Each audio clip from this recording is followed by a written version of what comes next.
we spent 9 months coming up with a business plan, trying to figure out exactly how you're going to make a car, what the technology that really matters, what we're going to have, what the car thing is, what we're going to outsource, how we're going to have them built, and then we were looking for money, and we found a bunch of investors, one of whom was Elon Musk. So this is very funny because you essentially built what then eventually became the 8th biggest company in the world, just thinking on ideas. Unfortunately, the brand is tarnished at the moment because Elon is his antics. But I love seeing both Teslas. Of course, I drive a Tesla, and they're all over Silicon Valley.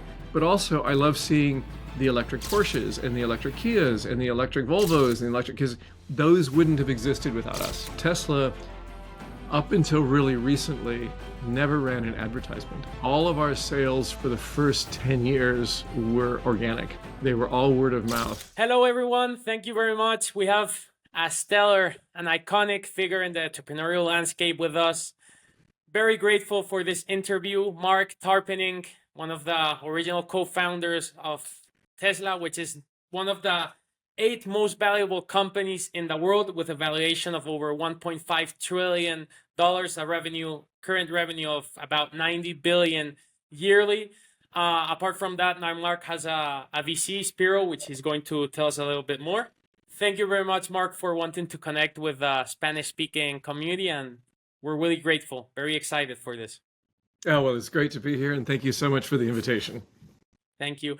So, Marc, the interview, we're going to first talk straight to the point, to get to know your mindset and how you envision the entrepreneurial landscape right now. Afterwards, we're going to look into a little background story, the foundings of Tesla, and then we're going to have an interesting closure on your opinions of what's going on with AI. How do you envision the next ventures, okay? So straight to the point, what's the best and the worst advice you have ever had in your life? So really early on, when Martin Eberhard and I were starting our first company, actually, one of our mentors pulled us aside and he said, "Okay, I'm interested in this company, but you want to make sure that all of the paperwork," and I know this sounds really tactical and like really silly, but make sure that all of your paperwork is correct at the beginning of time, and you keep track of it and you do it all, and it's so easy to do at the beginning, and it's so hard to do like a year later or 2 years later when you get that acquisition offer, or so you're trying to get another investment, and with much more serious investors that are requiring things to be papered properly. And so we did that, and it all worked out fine. Now, having seen and having been on the investor side or on the acquisition side, companies that did not do that, and the multi-million-dollar deals being blown because the first year or so of operating, they can't account for anything. They don't have employment agreements in place. They don't have, all the boilerplate legal stuff done. They didn't paper some loan that they got from their mom or whatever. And the millions of dollars that cost, we've had several investments like that. And I just think, oh my gosh, it was so simple and so easy and made such a difference. That's awesome. I know it's tactical and silly and actually really useful. On the worst advice, there is a VC who I will not name, and this is when we were raising money for our first company, which was a company that sold electronic books, basically like early iPads, if you will. And we were giving the presentation, and he says, we're not investing. This whole idea of a business model where you make a product that people want to buy and sell it to them, that's dead. We're never investing in anything like that ever again. It's all just advertising and eyeballs, and any business model that requires people to actually like your product is just garbage. And you need to totally retool your thing. And that was the stupidest thing I've ever heard. And that fund ended up losing, like $1 billion. So that's awesome. And on the best advice, that also comes in handy with I think a conversation with your co-founder in this case, Martin. So you had a deep conversation of how you want to, let's say, handle the future business. So that's an interesting question that I also want to follow up on what you said. you wanted to prepare all of this paperwork, but was it because you guys also envisioned Tesla getting where it is or where it was going? Did you see it as a big project, because sometimes young entrepreneurs just don't, since it's little and there's no ambition, perhaps they don't get the paperwork done. Well, exactly, yeah. So in our first company, which was this ebook company, we didn't know how far we could take it or how big it got, and it got acquired for 187 million, in the end, which was a fine exit for everybody concerned. I mean, it was great, and you know, could we have taken it further? Maybe, but it's more this tactical paperwork thing is that if you're going to try to raise money from real investors, which, for most companies, you need to be able to raise money. I mean, not all companies need to raise money, but most of them do, at least the ones in Silicon Valley that I'm, a creature of. And having all the paperwork be correct. I mean, it's such a silly thing, but you want to reduce friction at all points, whether that's your customer wanting to buy the product, you want to make it super frictionless, or an investor trying to invest in you. When they ask for, when the lawyers ask, where's the intellectual property agreements or whatever, all of that stuff is boilerplate. It costs almost nothing to do, and it's it's so easy to do. And you just have to keep track of it, and it makes you want to get rid of that friction, because if the investors have to spend 3 extra weeks in due diligence trying to figure out what the hell's going on inside the company, it sets a bad taste in the investor's mouth potentially, or they might just say this isn't worth it. This company's screwed up. I don't want to deal with it. So, Totally love it. Following up now on the operational side of things, what would be the single most important thing you've identified that every business needs to have? I know there's no formula to success, but what thing have you identified that every successful business must have? yeah, well, I wish there was some formula, because it would really help during this whole investment thing. Like, we'd be much better at investing. So one thing that we really focus on is customer love. And it doesn't matter, if the customer's a business or an individual or, or whatever, is that you're making a product that people actually like. I know it sounds funny, but if it's a product that, is kind of okay and maybe saves them a little money or whatever, that's okay. But what we really want to find are, products, and I think all companies that are truly successful, they have a product that people like to use. That actually, they get some, whether it's professionally, they get benefit from it, or personally or whatever, but they have a love for the product. And when we talk, one of the things we always do is we talk to customers of these companies and ask them, like, why did you spend money on this product? And it's really telling.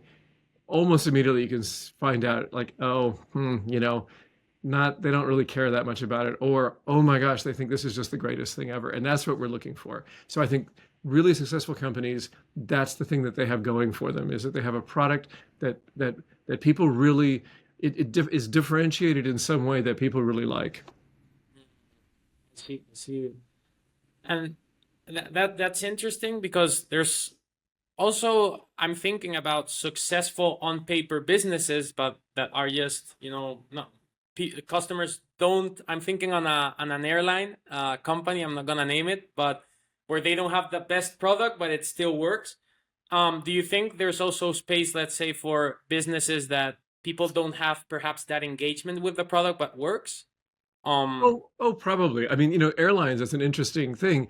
They do have something that is unique, in the sense that, people might not like the airline, but the fact that they're flying it is that they've got the routes that matter for that particular customer. If they could always fly, I don't know, whatever, pick your favorite airline, but you can't, because, it doesn't go there, or the times are terrible or something. So that's a differentiated product. I think the companies would be more successful if they really worked on, delighting the customer all the time. But, it's a hard thing. And especially as you scale, it gets harder and harder. And airlines are also weird because they're regulated. I mean, they're regulated in the slots that they have and all these other things. So you can get by as a crummy airline, I think, pretty successfully, because, you got the right slots in the right airports or whatever. perhaps you fall in love with the destination and the airline facilitates that. Exactly. Like This they're the one that gets you there. outcome is the same. Great. Just a small parenthesis. So right now you have a venture capital. You invest in startups or scale ups. Do you have any preference in it being B2C, so to mass consumer, or B2B? And do you think that engagement can, so you said, like, do you think there's enough engagement also in tools, let's say in B2B tools also for companies? Yeah, Fall in love? so we don't actually have a preference there. Okay. We have. I'm trying to think about this. I suspect our portfolio is a little bit heavier on B2B or B2G, B2 government, than it is to B2C, but not by much. And it certainly isn't a thesis thing that, oh, we're only investing in, B2B or something. We find that compelling products, if they have if they sell well, if people like them, they sell well, and if that's B2C works just as well. We have 4 or 5 portfolio companies that have a lot of customers that are normal people. So Imagine we're gonna talk about that a little later, but yet now to keep the momentum, what do you think is the most important? So we talked about the important things businesses should have, but now talking about the mindset of the entrepreneur behind those businesses, what do you have been with, you yourself are a very successful entrepreneur. You have met probably from Silicon Valley great successful entrepreneurs. What do you think are the key ingredients every successful person has on a mindset point of view, or perhaps even a physical point of view? yeah, physical. Now, so the mindset, entrepreneurs have to be slightly irrationally optimistic, because if they actually understood all of the problems that they're going to have, they would just never do it. Like, you just wouldn't do it. It's like having kids, though, like if you actually understood all of the implications of it, you would never have kids. But actually, when you're having kids, it's like, it all kind of works. So I think that entrepreneurs have to be a little bit irrationally optimistic, but they cannot be too optimistic, because they have to make the numbers work ultimately. You have to actually have the sales, you have to actually have the revenue, all that kind of stuff. So I do think it's important that there's a little bit of optimism. The other thing that's really important is that they can tell a good story. And this is something that not everyone can do. It's a learned thing. I mean, it's not like you're a storyteller. But good CEOs, good entrepreneurs can really tell a good story. And that's not only can they tell the good story to their potential customers, depending on what business they're in, but to investors. They can tell the story of why this is an exciting company and where it's going in the future, in a way that makes sense and is coherent and is compelling. They can also tell it to recruit people, because getting talent, you want the best possible people. And if you can tell a really good story, you have a good chance of getting really good people. So the storytelling thing is super important, because it really affects all aspects of it. It's customer acquisition. It affects it, raising money, which, the CEO's responsibility is not to run out of money, right? That's that's the fundamental thing. And also, being able to recruit the best talent. So storytelling, is super important. Quick follow-up question. 2 quick follow-up questions. The first one is, do you think entrepreneurship is for everyone, or could be for everyone? I don't know. I mean, I have, some of my closest friends that I grew up with, that I, still hang out with, who have been with me on many entrepreneurial journeys. They are not entrepreneurial. They're incredible individual contributors. They don't like to manage people. They don't like to, they like to do their technical thing. They do it really, really well.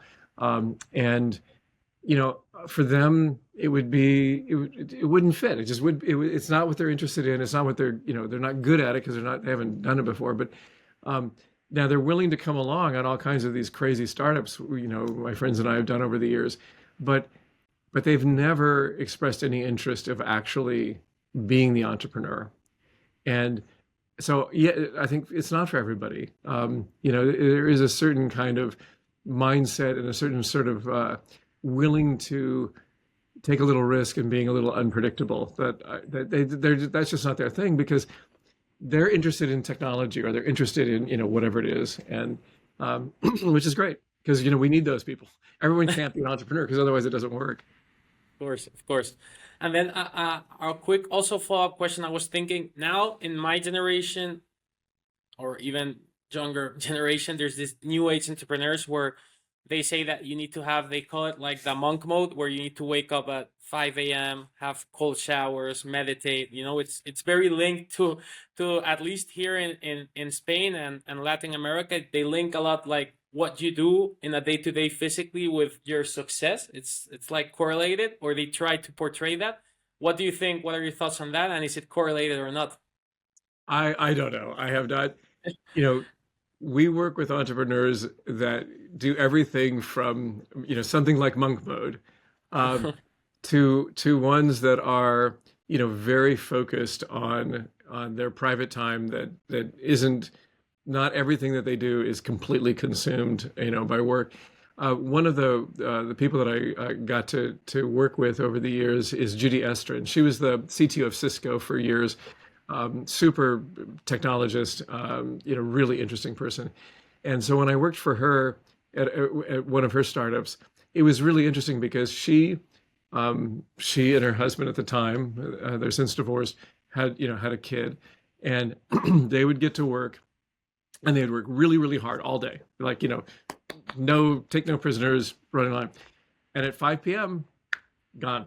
Like she would say, well, now I'll answer email later in the evening, but I need to be home. My kid's getting off school.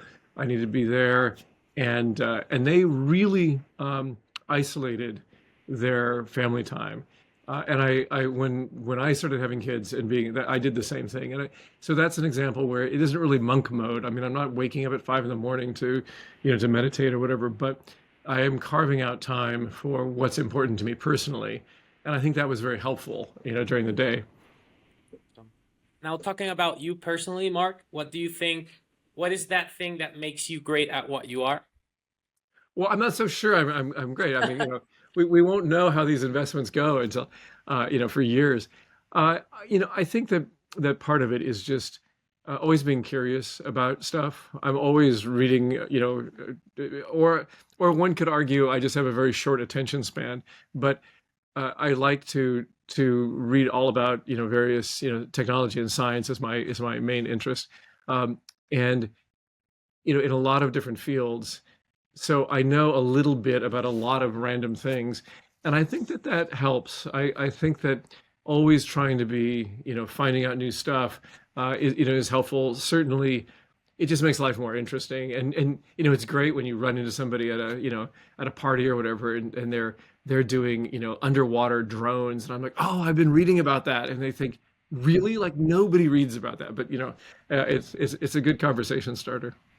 It's awesome. And now to dig in a little into that, what's your background like? Where does that entrepreneurial spirit come from? Were you a kind of lemonade stand kid, or Yeah, I was always entrepreneur. So when I was growing up, computers were quite rare. This I'm old enough that it wasn't the Stone Ages, but there were rocks everywhere that you could see the Stone Ages. And so as a teenager, I was very into electronics, and then later computers when they were possible. And we'd make our own computers because you couldn't buy them really. And it turned out that when I turned 16, which is sort of the legal age of working in California, I ran into, and this is something we can talk about a little bit, is I was in line at a 7-Eleven, and there's a whole story of why I was at that 7-Eleven. But and one of the guys in line, so we started talking, and he offered me a job, and I said, "Oh, I'm not 16 yet, but I'll turn 16 in a month and a half." And he says, "Well, call me back." And then he called me on my birthday and said, "Hey, are you, I know it's your birthday. Ready to come to work?" And so all that time, I was always doing little consulting projects and little things for my, parents, friends, and always doing random stuff. And like this job was the same thing. Um, and I always was the idea of like working for some giant company. I was not so into. I was always doing these random little things based on just connections that I had. It was so I was always kind of like that. You're very great at storytelling. I'm curious, why were you at that line in 7-Eleven now? Is So there a story to that also? at the beginning, in the long ago before times, computers were quite rare, and all of the people who had personal computers in Sacramento, in California, where I grew up, of about 1 million people, like we all knew each other. There was a club, and we'd all meet every once in a while at this club. And one of the guys that I liked there was a younger guy who had a computer. He had a really nice computer, and he owned that 7-Eleven. He ran the 7-Eleven. So he had his, the kiosk where you go and you pay. He had all this computer gear, and he would spend his days hacking away on the computer and dealing with, customers coming in the 7-Eleven. So my friend and I would go and hang out there with Quentin in his 7-Eleven because, we would be able to geek with this slightly older guy. He's probably, 28 or something like that, who ran this 7-Eleven. And yeah, so it was like a hub of geeky, teenagers would hang out with Quentin. And then this guy who strangely just reached out to me, and I had coffee with this guy who I ran into at the 7-Eleven, 40 some years ago. I had coffee with him last week. He's still in tech and still doing stuff. So I had a question prepared, but I wanna take the advantage now that you're talking about this. How do you see like this whole thing, California, more specifically Silicon Valley, these great companies coming from a relatively small place in the world? Do you think it's important, or it was important in your career, like that time and place that you were put in? And would you recommend like other entrepreneurs to take a flight and the risk of taking a flight to Silicon Valley to build there, or Yeah. is So, it is what it is, what it was? I mean, Silicon Valley, especially, 20, 30 years ago, I think it was utterly unique. Um, I'm from Sacramento, which is, Yeah, yeah. admittedly, it's not that far, but, it's a few hour drive. The thing that makes Silicon Valley unusual is that it's not just, oh, there's a bunch of tech companies here. It's that the entire ecosystem here is set up for it. So an example is, if you need to do all that legal paperwork, right? All that stuff I was talking about.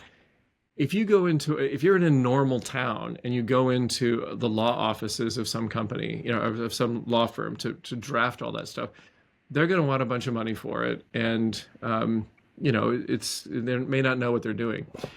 In Silicon Valley, like, as nobodies, we went in and said, hey, we want to start this company, and this is, but we don't have any money yet, but we're going to raise money. And the law firm, one of these giant law firms, said, okay, we'll do all that, we'll give you the standard package and everything, and you'll owe us like, $10,000 or whatever it was. But we get to invest, our retirement fund gets to own a little bit of your company. And a little bit, a tiny bit. And we'll write you a check for that. And we were like, huh, okay, we can do that. When we went to rent office space, and this happens in all the companies we've done, which has been several, you go to rent office space here, and typically you sit there and negotiate with the landlord to get the price, and once the price is set, the entire sort of due diligence, if you will, is the landlord says, and this is, I think every time it's happened this way, they said, are you venture backed? And, yes. They never ask who, they just, are you venture backed? Yes. Can we invest? Can we get a piece of the equity? No. And that's the deal. And you're done. Renting that same office space, when we were trying to rent some space in Detroit, required 6 months of financial due diligence, and I could have bought the building. I had enough, but and here I had literally we were moving into a new space, and the entire deal was done in 15 minutes. And once we negotiated the price, It's just, and then the top of that is that there's very few places in the world where you can go to somebody who's making who's making, $200,000 a year and say, hey, I've got this slide deck of this great new idea. Why don't you quit your job and come join me? And the person says, that sounds great. That's like normal places with normal people. They just don't do that kind of thing. So it's a unique environment. And it's not just in Silicon Valley. There are other hubs like this, but Silicon Valley is like a lot of people that are, crazy like that. Yeah, 100%. Following up on that, do you think like the Silicon Valley of before, like, do you think there's still opportunity for startups, and more specifically like abroad startups, like not from the US, to go there and build? And what's your opinion? I don't know if you have the opportunity to visit. There's some destinations that here, at least for Spanish entrepreneurs, are becoming quite relevant, which is like Dubai, Singapore, Israel, for ecosystem. I guess my whole question is, if you want to change the world, do you need to be in places like Silicon Valley, or can you do it in a place, my case, Madrid, just Oh, I think you can do it in Madrid. I think that, it's just, Silicon Valley has some advantages in that it has a ton of talent and this whole ecosystem that's set up for it.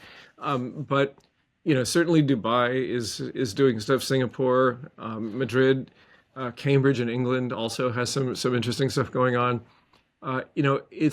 There's nothing there's nothing magic about it. It's just a little bit easier, I guess. Here, part of it, one of the problems is it's very expensive here. Unfortunately, housing is very expensive here, so that makes everything a little bit more difficult than it was in the past. And hopefully, we'll fix that here. But I think that you can scale really big companies, all over.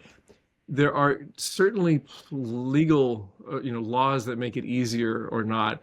One of the things that California has is that both we don't allow non-competes in California, never have.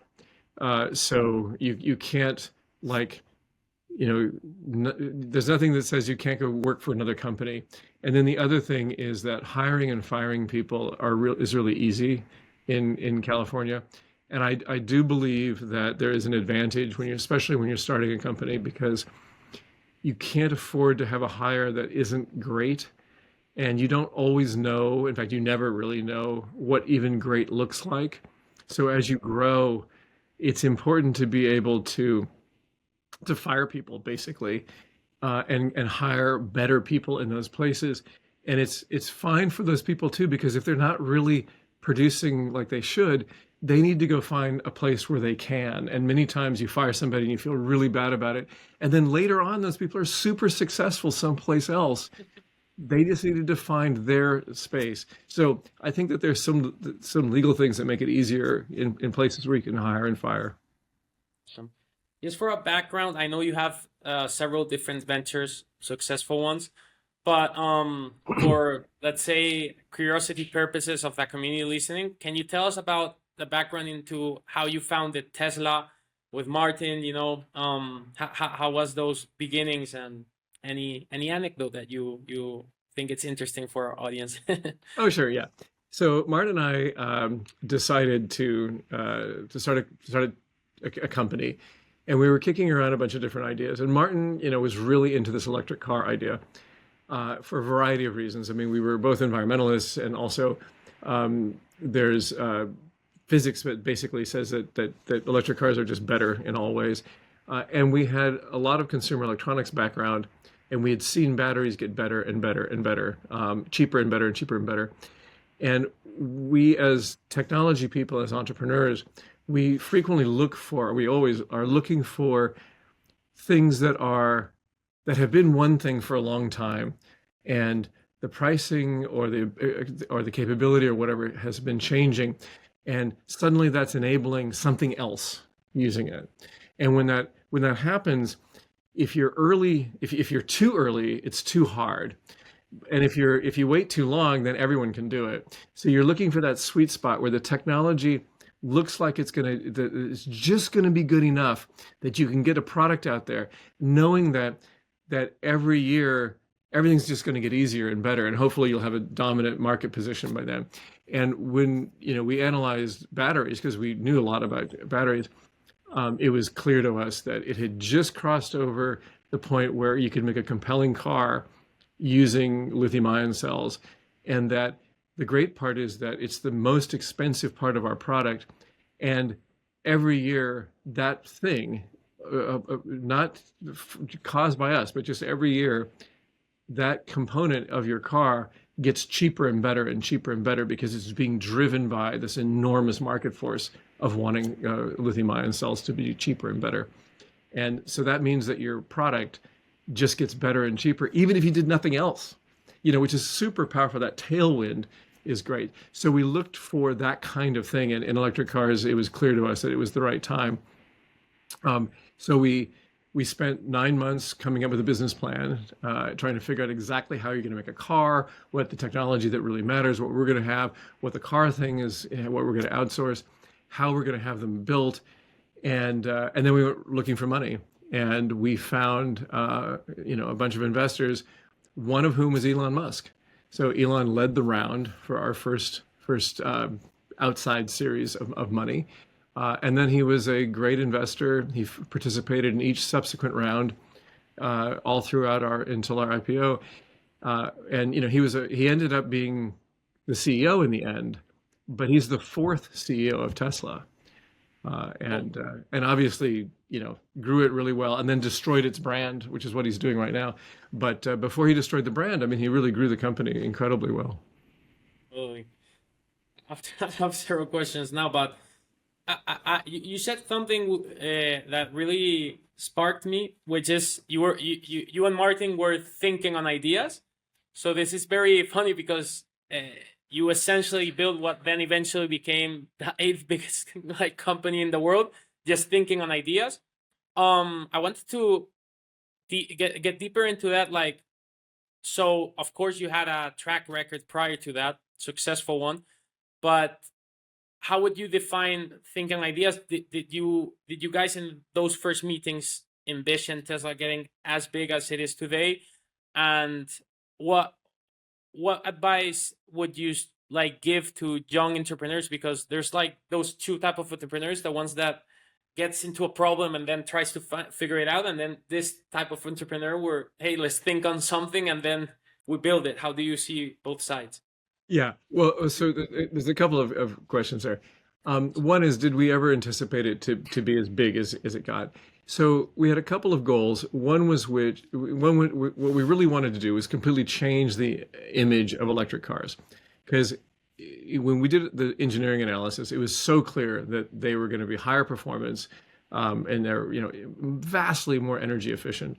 The most energy efficient internal combustion engine is about 17% efficient, converting energy into motion, whereas electric cars are well over 90% efficient doing that same thing. So you're going to win in the end, and you can do it really fast. I mean, the performance of electric cars just crushes anything else. For physics, I mean, it's the great thing is having physics on your side, because it's not gonna change. So we really wanted to change that perception of what an electric car was, because we figured even if we weren't successful, that would change the world. That would, we would all be driving electric cars in the future. That would be fun and really. So it did came up, right? In the conversation, oh, totally. This can potentially change the world. Oh, totally. And it was one of the reasons why we wanted something that was sexy and beautiful and aspirational, so that people would say, oh, if I get rich, I want one of those beautiful, fast electric cars. Not, oh, it's a golf cart. That's the sort of, where we were. So that was at the very beginning. Now, did we think that Tesla was going to be as successful as it was? We believed the first product was going to sell well. Otherwise, we wouldn't have done it, right?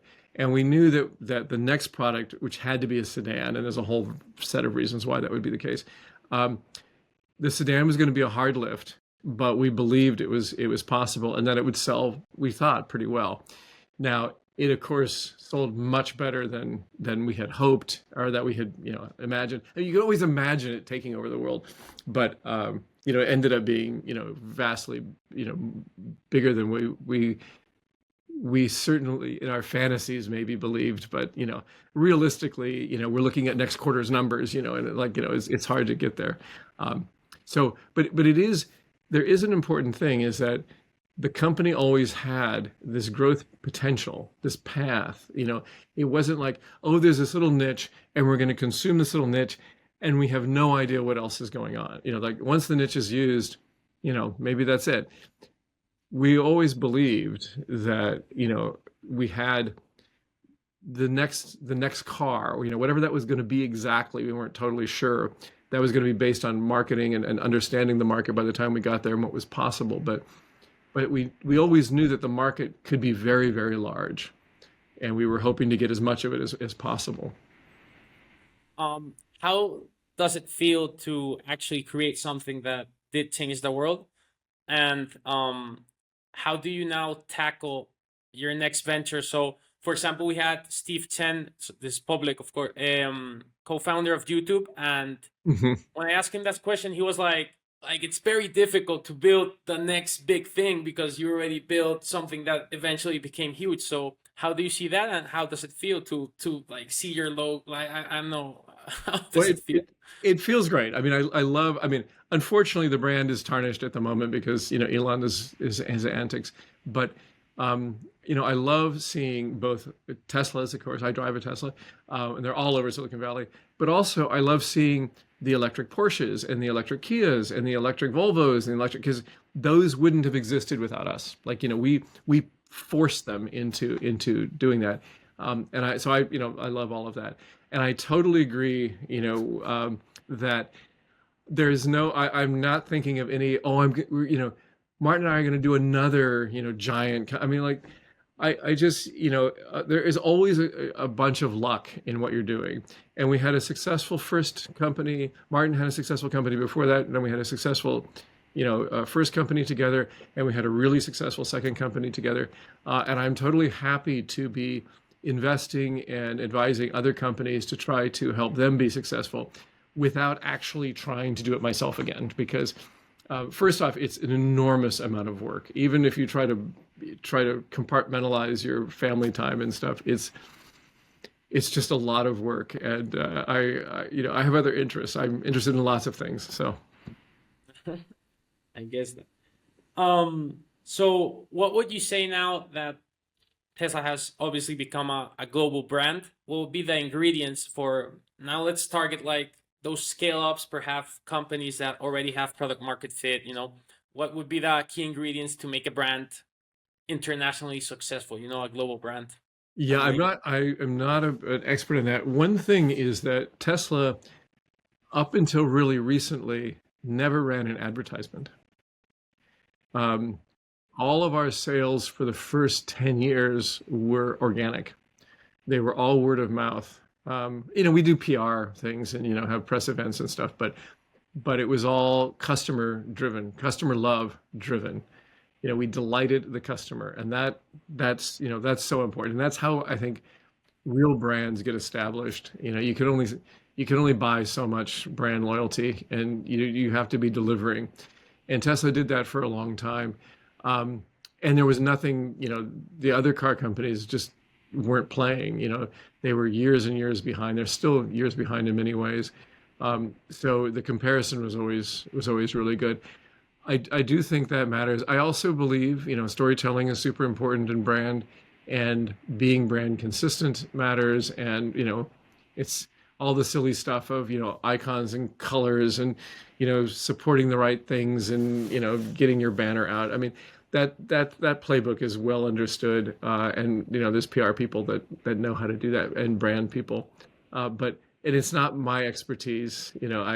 We worked with a guy who was quite good at it in the past, and the things he would care about, to me as an engineer, it'd be like, who cares?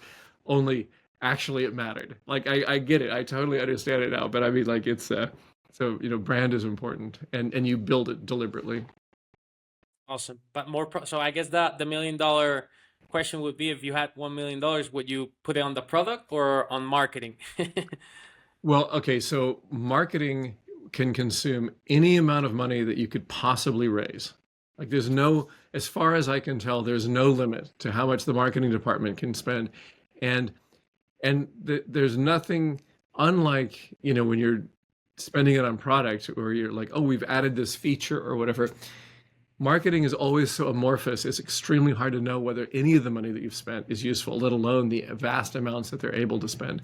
I always focus on, personally, I like to keep the PR marketing budget as limited as possible and spend everything on making the product more compelling. And you can prove it.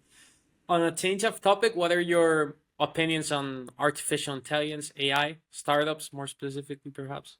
Yeah, well, so AI is my background is entirely in software, and some hardware, but largely software. And AI is really a different beast. This is something that is a step change in how we're dealing with technology, and it is ever surprising to me, how these things are working. So I'm a big believer that AI, very much like the internet, when the internet became much more common, where it just sort of became part of everything. One thing that is a little unclear to me, I wish it was very clear, is where value is really going to accrue. When the internet was being built out, Cisco was the most valuable company on earth. They make routers and stuff. And everyone believed that they were going to own the world because this internet thing was going to be really important. And they, they're providing the service, they're providing the actual connection. As it turned out, most of the value accrued to the applications, the Googles and the Facebooks, and that was not what anyone at the time thought. And it turned out that the plumbing just wasn't that interesting. It's a good business and it's billions of dollars and stuff, but it's not the really big value. And in AI, literally, I believe AI is going to just permeate everything. It isn't obvious to me whether it's the model creators, the big houses that make the big models, if that's where the value is going to be, or if in the future they're going to just be perceived as plumbing, as the base layer, and it's going to be really cool uses of AI, on the application layer, that is where all the value is going to be. I wish I knew the answer, because I'd be putting all the money there. But it's not obvious, and I'm quite bullish though. There's going to be a lot of failures because there always is. I mean, there's incredible optimism. Everyone invests in everything, and then there's a few winners. But this is really different. It's the way that we use it every day is fascinating, and it does things that it screws up, but for the most part, it does things that are amazing to me. And I'm kind of living in this world.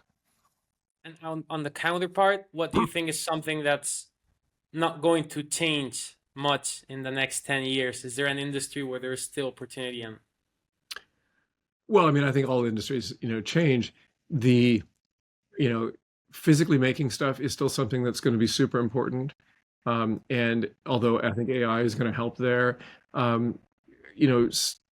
product design, all that stuff, it's a tool. It really does amplify. One thing that I think will change is that you will have smaller teams doing bigger stuff because AI is an amplifier that way. But you still need a team, you still need leadership, you still need, a vision of a product that's interesting. You need all of that stuff, and that doesn't change at all. You just might be able to do it with fewer people or faster, depending.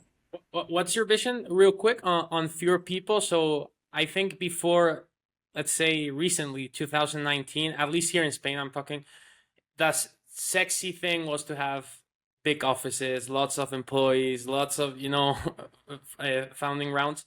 And now it's changing to quite opposite, where the sexy thing is on small teams building great stuff, or even solo entrepreneurs.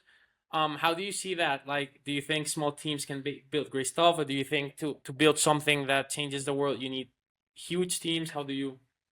Yeah, well, so I mean, if you're successful, things tend to grow because the things that you need to do tend to accelerate or tend to get more complicated.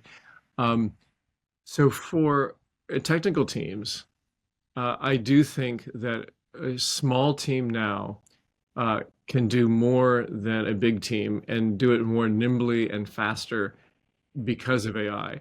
And this is especially true in the coding world. I watch my son, who's a coder and works for a startup, and he's so much more productive now than I would have been at that same time because the AI helps code, and it doesn't it doesn't do the coding in a sense. I mean, it does, but it has to be directed by somebody who actually understands what's going on. If you just ask it to do the thing, it's a piece of garbage.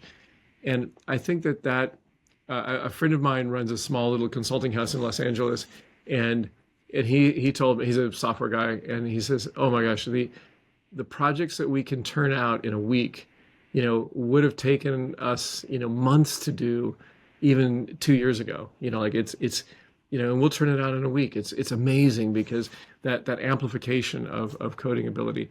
But the team is still there. You still need that cross pollination of ideas and people and working on the structure of the thing. But I just think that there are going to be some very successful companies that only have 20 people or something in them. Because everyone has gotten so much more productive, which is exciting. Then just to now the last couple of few questions to conclude. What would you like? Of course, you're now on the VC's kind of point of view. If you had to build, let's say we're on another entrepreneur to build another huge company, what would be like the steps, like baby steps? The roadmap, the brief, very easy, to achieve that. Like, is it first, like you said, first have a meeting, then a deck, then an investor? What would be like essentially the roadmap for people that want to Well, build things? it all depends on what it is that you're doing. So, if it's a product that isn't physical, like if it's software running in the cloud somewhere, especially with AI, first off, being able to have an idea of what the product is, identify a market, that's key. You have to do that, right? And I think that it's quite viable. We see it all the time here. That CEO gets together with a few other people as a little team, and they create that minimal viable product, which everyone talks about, but they can deploy it now way easier and cheaper, and get some feedback. I mean, so that's textbook business 101. And then once you have a little bit of traction, and you're seeing some actual interest, then you build up that investment deck and you figure out, if I could raise $1 million, where would we go? Like, what would we do to scale this? And that's there's a whole industry around this sort of early seed investments like that, specifically for companies that have some early indication that what they're thinking is valid. And that's just the standard sort of way. And then that you get some angels together, they fund it for a little while, and then if that traction really does take off, then the VCs start getting involved. We see these companies that are just they've been around for a year or two, they have some numbers of 10,000 users or whatever it is, and they're really beginning to grow, and then they say we need $5 million more to really scale this. So that's the sort of typical trajectory. Now, if it's a hardware company, it's more different because you have to raise a bunch of money in advance. So you're selling the idea first. What would you say are the main rookie mistakes you see entrepreneurs face in specifically? I don't know if though in initial states or perhaps mid and long term rate states, but what would you say that you've identified like the typical mistakes that? Well, I mean, companies fail for lots and lots of different reasons. I mean, there's almost an infinite number of reasons to fail. One thing for sure is falling in love with a particular technology and not having a market for it. Like, they found that they did this cool thing in the graduate school, and it's really slick and interesting, and there's just no application that they can find that anyone would pay for. Like that. We see that all the time. A solution looking for a problem, So that's one path of failure. There is another path where there's significant science risk, where it's not just an engineering problem. There's like some fundamental science that may or may not work, and that can be really successful, or it can more likely be a disaster.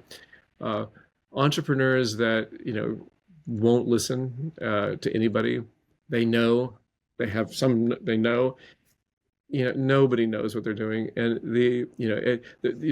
even the best tennis players in the world have coaches, right? Or the best athletes in the world have coaches that help them. And the idea that you're a 20 something CEO and you know everything is just insane. Like nobody knows that. So the people who just refuse to take advice, I think, is another easy failure mode. We look when we invest, we look to see, has anyone ever told them something they didn't like to hear, and then they did something about it? And if the answer is no, then you're like, oh, maybe they're not coachable. Question. So before concluding with the fast, quick, one word, one phrase questions, can you tell us a little bit more about Spiro VC, what you guys do there? Sure, General. sure. We're boutique fund, $125 million, and we invest in things that make life worth living. Awesome, awesome. So is there a specific stage? Is it like seed, pre-seed? So we would be considered late. So all these things move over time. We'd be considered late seed or early A. Awesome. So typically there's some traction. The product exists in some way. We can talk to customers. Not always, but generally. Awesome. That's great. And so thank you very much for also supporting through VCs to the next generation of hopefully successful, surely successful entrepreneurs. So I have quick questions just to end this. If you could have a dinner with anyone in the world, dead or alive, who would it be and why?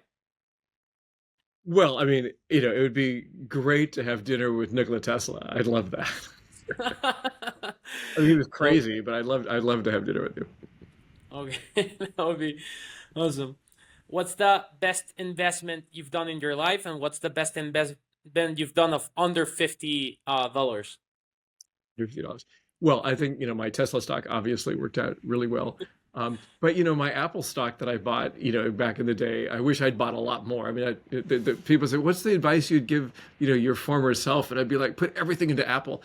Um, and then for $50, I would say the best investment for $50 was some experience, something that, didn't seem, reasonable, and then like suddenly we're zip lining in the forest, for $50 or whatever. I think that kind of unexpected serendipity around that is great. Is there any entrepreneurial book that you would recommend? Just came up because I know you have a background. There's So many, I so know. much out there. Yeah, nothing comes to mind right off the top. Okay. What's the best advice you could give aspiring entrepreneurs? Find a product that people care about, and don't be scared to fire people when they're not working out. What's the best advice you would give a 5-year-old? uh, Learn a lot at school. Go to school and have fun.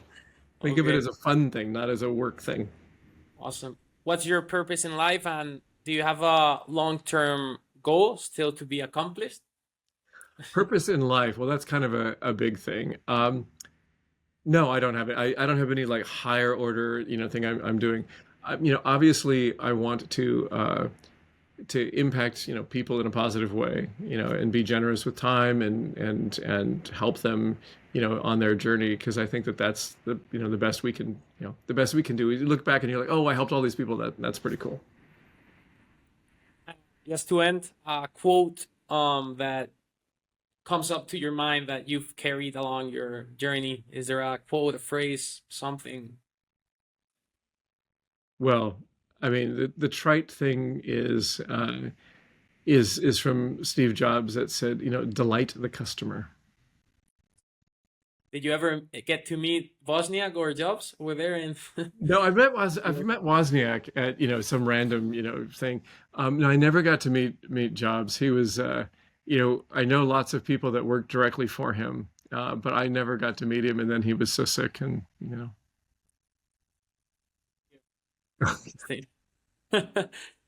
Thank you very much, Marc, for your time, for everything, and thank you for building great stuff, helping others build, and inspiring all of us that come prior to you. Thank you very much. It was my pleasure. This was great fun. Thanks so much for the invitation.